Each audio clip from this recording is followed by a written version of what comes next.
Hi, I'm Jenny. Welcome to the Unconventional Homestead. Tonight, it's Friday night, cooking for a crowd.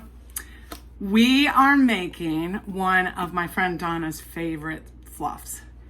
It is banana split.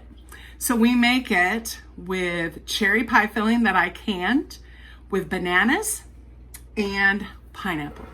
So come on down and we'll start putting this all together.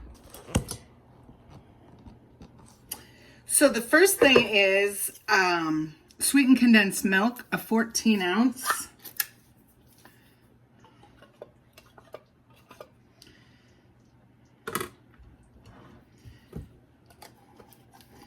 And 12 ounces of Cool Whip.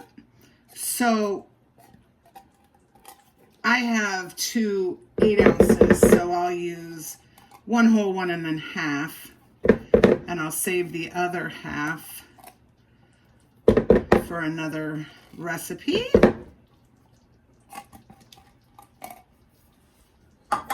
It also calls for nuts.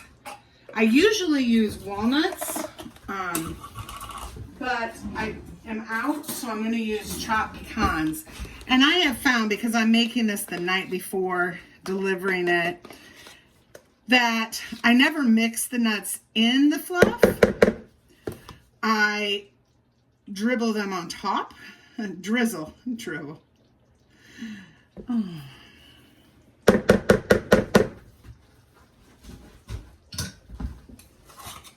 Okay, so there's half. And then I'm going to use this entire one.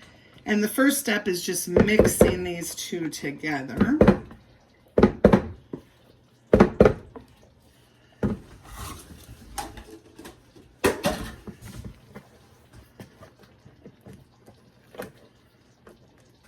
And I think I had said earlier that I'm using my homemade cherry pie filling.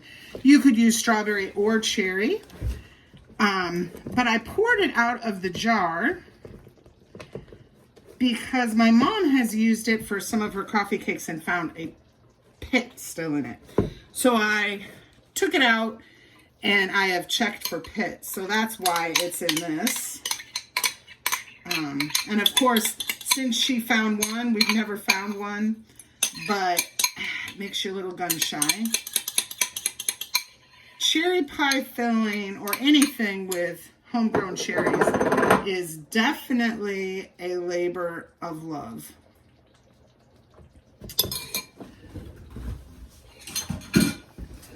Okay, then what I have here is I'm draining a can of crushed pineapple. It's only supposed to call for a smaller can than this, but I'm going to use the whole thing.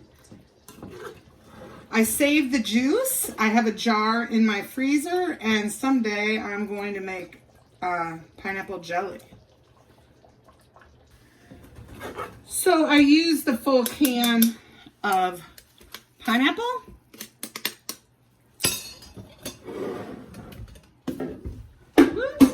And then making this banana split requires 3 firm bananas. You definitely don't want mushy.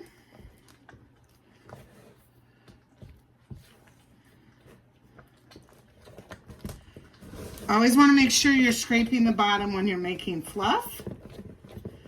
And this should turn a somewhat pink color due to the cherry or the strawberry, whichever one.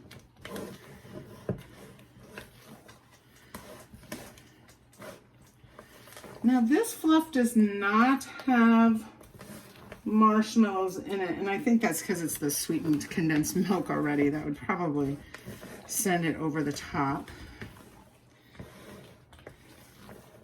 If you were serving this, you definitely could save a few of the cherries to put on top.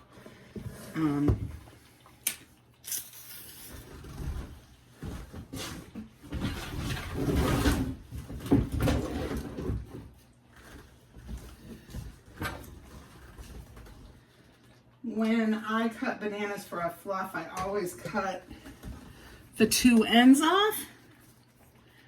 And then I do cut them fairly chunky because you don't want them just to mold right into the fluff salad. And I do one banana at a time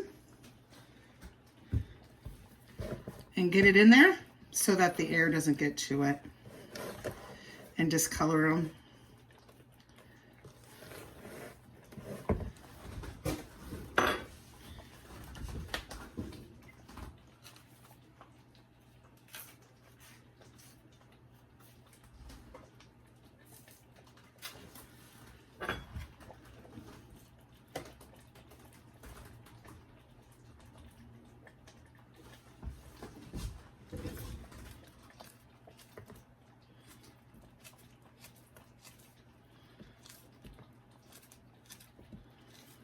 And that way, if somebody doesn't like banana, they're also able to definitely pick it out.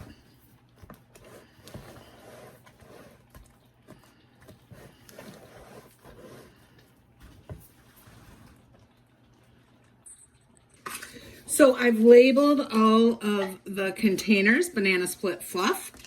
And also I put that third banana in there while we were off camera. And I'll fill all of them, and then I'll put the chopped pecans on.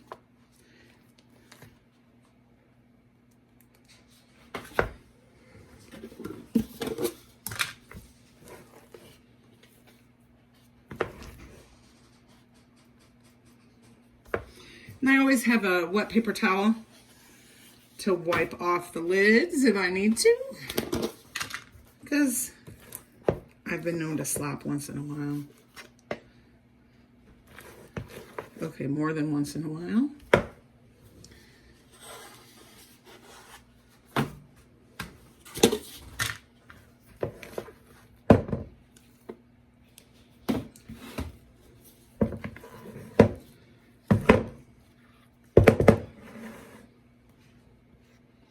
Then what I do is I will put the nuts on, I'll cover them, and I'll go take them out to our garage refrigerator, which is where the main entree,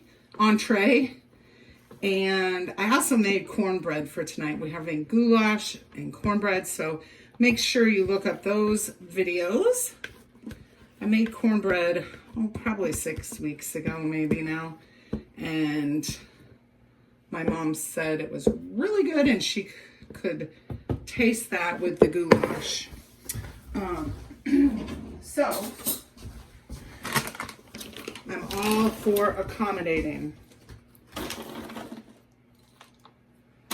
So I put enough pecans on that they'll be able to mix it in every time they have it. I think I'll put one more scoop in here. And there you have it. Please comment below and let me know if you're going to try this banana split fluff, if you've ever had it. And I hope that you'll stop back to the Unconventional Homestead. Subscribe, get the notifications, and as always, until next time, make sure you're preserving your food.